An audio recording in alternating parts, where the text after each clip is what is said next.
The thing is that in business or investing, inaction is rarely a failure of intelligence. Far more often, it's a failure of structure or having structure for making decisions. And right now, some of the smartest investors and business owners that I know and that I've met are actually sharing that they're feeling stuck. And it's not because they lack information, it's literally because they have too much of it. The volume of news, of opinions, of data, predictions, commentary, so much of it is coming at leaders, at decision makers, that it is becoming overwhelming. Every headline is pulling them in a different direction. Every expert has a different interpretation, a different perspective of what's going to come next. And ultimately, when your mind gets buried under that much noise, something interesting happens.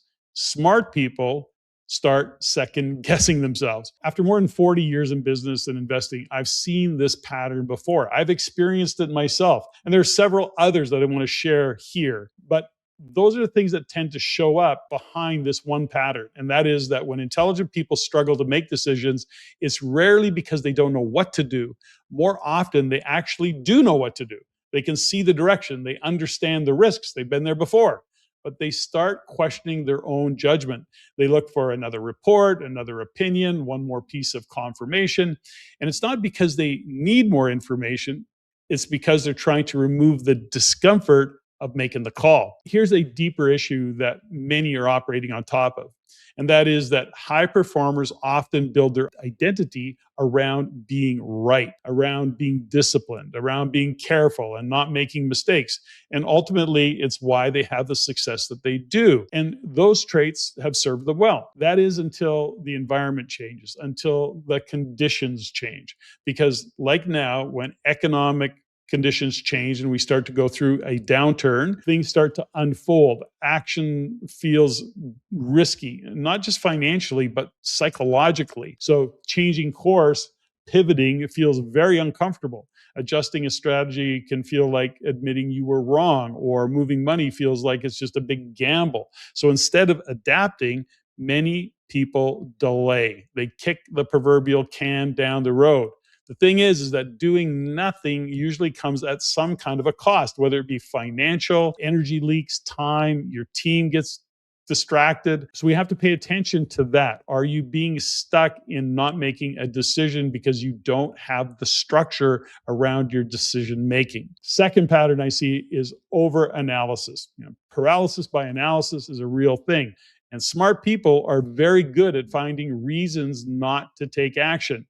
More research, more scenarios, more models, one more question, one more opinion. It all feels very responsible. But eventually, analysis stops reducing the risk and actually starts stretching out the timelines. Information becomes a place to hide out. The thing is that clarity doesn't come from knowing everything. It comes from knowing enough to take the next step. Incremental steps compounding over time to take you to the intended outcome. One small step at a time, redecide. Another step, make another decision. One step at a time. The third pattern is assuming conditions are permanent. In boom cycles, people believe the good times will last forever. And in downturns, people believe the bad times will last forever. They're both wrong. The deeper issue is that people treat decisions as if they are permanent, as if taking action right now locks them into or onto that path forever. In reality, most decisions, when made correctly, are in fact adjustable. They can be corrected, they can be refined. Because ultimately, disciplined leaders design decisions with course corrections built in. Plan A, plan B. If plan B doesn't work, go back to plan A. If plan A doesn't work, maybe go to plan C. The point is that you have course corrections built into your decision making. The fourth pattern is believing emotions. This is a big one. Uncertainty creates a lot of discomfort. That's just normal.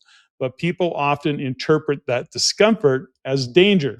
I don't feel good about this. Something feels off. That looks a little odd. Sometimes intuition matters. And for many who have refined that intuition, it matters a lot. But often what you're feeling isn't risk. It's simply the uncertainty. And clear thinkers, experienced business guys, business people, acknowledge that they have that feeling, but they don't let the feeling make the decision for them. And understanding that feeling of what is real versus what is just the feeling is what keeps you moving forward. Okay, finally, the fifth pattern is waiting for permission. Smart people often look for confirmation from the market, from expert, from peers. They want consensus before they take action. Sounds fair, but in uncertain conditions, in uncertain environments, permission rarely shows up in the right timing. At the end of the day, clarity requires ownership. And at some point, you have to decide without consensus. Stalling, freezing, standing still, however you want to frame it, is rarely a failure of intelligence. It's usually a failure of structure for making decisions. So when people don't know how to move forward safely, they just don't move at all. And that's why clarity matters. Clarity gives you a way forward without pretending the fog is going to lift. You can still move forward in the fog. So in the next video, I'll talk about how to rebuild momentum after you've been stuck. And it's not with big moves, but with the right first moves, because clarity isn't about speed. It's about momentum in a defined direction.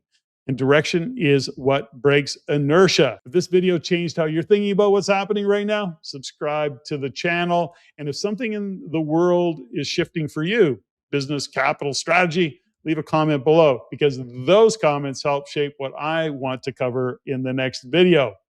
I'll see you then.